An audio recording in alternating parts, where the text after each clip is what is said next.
আমরা যেটা দেখেছি নাগরিক কমিটি, বৈষম্য বিরোধী ছাত্র আন্দোলন তারা আসলে পূর্ণ সংস্কার কিংবা একটা যৌক্তিক সংস্কার করে তারপর নির্বাচন চায় এবং তারা একই সাথে স্থানীয় সরকার নির্বাচন আগে চায়। আজকে প্রধান উপদেষ্টার সাথে বিএনপি মহাসচিব সহ তারা ৩ জন একটা প্রতিনিধি দল বৈঠক করেছেন এবং তারপর তারা বের হয়ে বলেছেন যে তারা কিছুতেই স্থানীয় সরকার নির্বাচনের মানবেন না জাতীয় নির্বাচনের আগে, এবং ডিসেম্বরের মধ্যেই নির্বাচন হবে বলে উপদেষ্টা এবং উপদেষ্টা মণ্ডলী তাদেরকে জানিয়েছেন। এই মর্মেও তারা মন্তব্য করেছেন, আমাদেরকে জানিয়েছেন। এ বিষয়ে আপনাদের অবস্থান কি? আসলে আপনাকে ধন্যবাদ।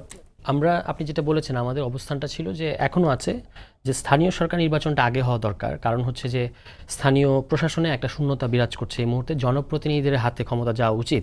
পাশাপাশি এই নির্বাচন কমিশনের সক্ষমতা কতটুকু সেটাও যাচাই করা দরকার। এই কারণে আমরা বলেছিলাম যে পাইলট প্রজেক্ট হিসেবে কয়েকটা জায়গায় অন্তত স্থানীয় সরকার নির্বাচন হওয়া উচিত। এবং আপনি দেখবেন আমাদের কাছে কিছু জরিপ আমরা দেখেছি পার্বত্য চট্টগ্রাম সহ অন্যান্য আরও কয়েকটা জায়গায়, যে সেখানে 60% মানুষ, 80% মানুষ তারা বলেছে স্থানীয় সরকার নির্বাচনটা তারা এই মুহূর্তে চায়।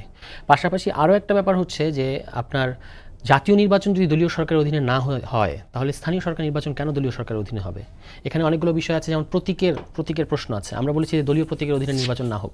এই অনেকগুলো প্রশ্ন আছে যেগুলো অ্যাড্রেস হওয়া দরকার। এই কারণে সকল স্থানীয় সরকার নির্বাচন আপনি এখনই করতে পারবেন না, কিন্তু কিছু স্থানীয় সরকার নির্বাচন দিয়ে এই নির্বাচন কমিশনকে একটা পরীক্ষা করা দরকার। কারণ এই নির্বাচন কমিশন কিন্তু এখনও 2022 সালের পুরনো আইনে পরিচালিত হচ্ছে, যেটা কিনা তখন বিএনপিও বিরোধিতা করেছিল, কমিশনার নিয়োগ আইন যেটা আর কি।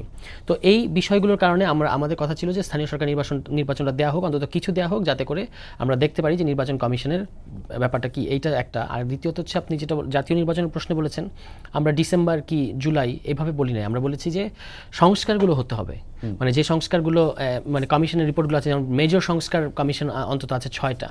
এই 6টা কমিশনের রিপোর্ট যেগুলো এসেছে, এই রিপোর্টগুলোর থেকে একটা কম্বিনেশন করে একটা চার্টার করার কথা বলেছিলেন ডক্টর ইউনূস, এবং সেই চার্টারগুলো নিয়ে সকল দলের সাথে কথা হবে।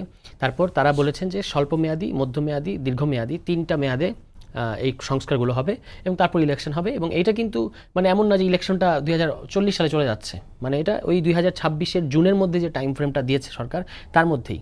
কিন্তু যখন এই প্রশ্নগুলোকে বাদ দিয়ে ডিসেম্বরের মধ্যেই নির্বাচন দিতে হবে, আদারওয়াইজ বিএনপি বাধা দেবে। বিএনপির এই ল্যাঙ্গুয়েজগুলো কিন্তু এরকম যে বিএনপি আজকেও আমি দেখলাম বলেছেন তারা যে আমরা বাধা দেব যদি অন্যরকম কোনো কিছু হয়। তার মানে বিএনপি তার দলীয় এজেন্ডা, দলীয় স্বার্থটার ক্ষেত্রে জাতীয় স্বার্থে যে কাজগুলো হওয়া দরকার সেটাতে এক ধরনের চাপ প্রয়োগ করে সেদিকে সবাইকে নিতে চাচ্ছে। তারা সবচেয়ে বড় দল হিসেবে এটা কিন্তু আমি মনে করি যে দায়িত্বশীল আচরণ তারা করছেন না।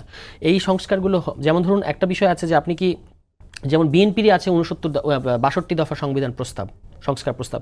তো এই সংবিধান সংস্কারগুলো আপনি কোথায় করবেন? বিএনপির 31 দফার মধ্যে আছে দ্বিকক্ষের আইডিয়া আছে। তো এখন তো আমাদের এই সংবিধানে তো দ্বিকক্ষের আইডিয়া নাই।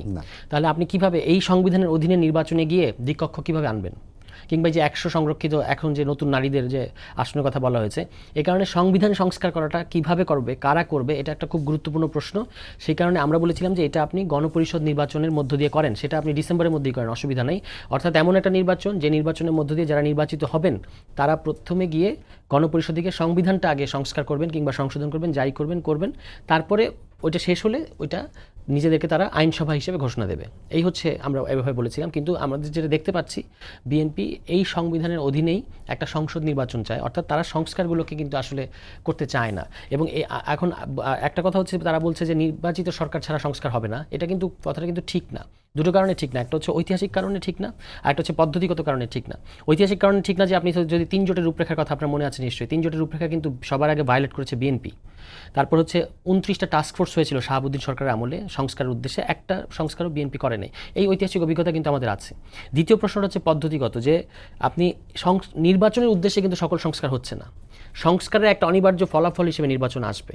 কিন্তু বিএনপি তো বলেছে যে সংস্কার যদি নির্বাচনে বাধা হয় তাহলে সংস্কারে তারা বাধা দিবে না, কিন্তু এটা তো বিএনপি মনে করছে যে সংস্কার হচ্ছে নির্বাচনের বাধা। কে সরকারের তরফ থেকে কিংবা আমাদের তরফ থেকে অন্য কারোর তরফ থেকে কেউ বলেছে যে সংস্কার হচ্ছে নির্বাচনের বাধা?